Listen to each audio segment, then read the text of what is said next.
Don't forget to subscribe and leave a comment on this video saying I subscribed. Let's get into it.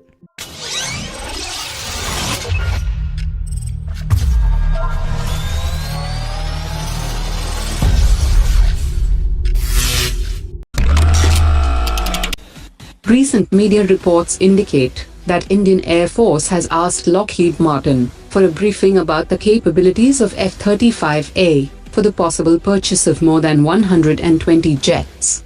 The falling prices of F-35 makes it a very attractive alternative when it is compared to Rafale fighter jet and FGFA, both which cost over $100 million per unit.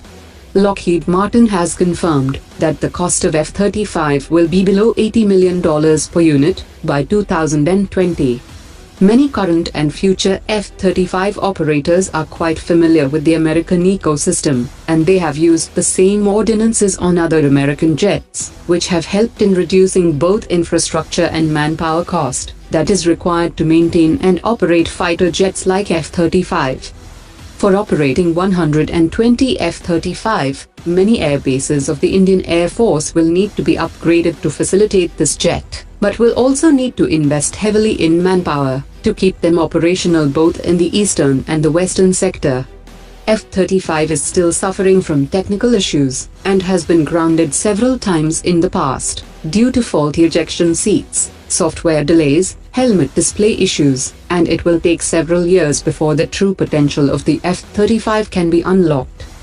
F-35 will also come without any transfer of technology and is also unlikely to be assembled in India. Customization of locally developed Indian weapon system on F-35 will most likely be denied, and as per media report, India will be offered F-35 only if India completely withdraws from the Indo-Russian FGFA program. Russia may offer the aircraft to China, which is very keen on buying few aircraft for technology in order to make their locally developed J-20 more potent in the long run. The Central Reserve Police Force has acquired the French-made Sherpa Light Armoured Personnel Carrier. The black Sherpa Light vehicle is equipped with heavy protection systems. There is a screen fitted next to the driver's seat, where the footage from camera is displayed, and the security personnel can react to the situation accordingly. The vehicle is best suited for reconnaissance missions, patrolling, surveillance and surprise operations. The use of such a vehicle assumes significance in view of the recent operations. A special task force of the Indian Army and the Indonesian Army had begun the 6th version of the Garud Sakti exercise.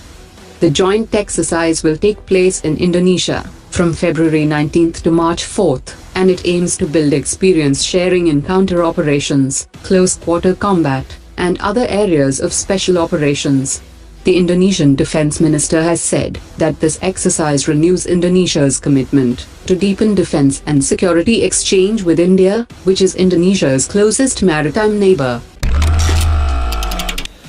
The Australian Financial Review has reported that the group of quadrilateral countries, United States, Australia, India and Japan, are establishing a joint regional infrastructure scheme as an alternative to the Chinese Belt and Road Initiative.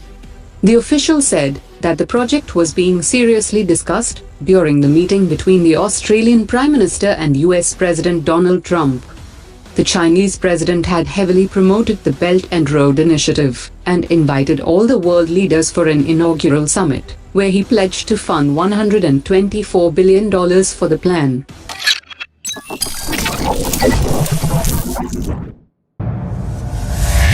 Omar dropped it.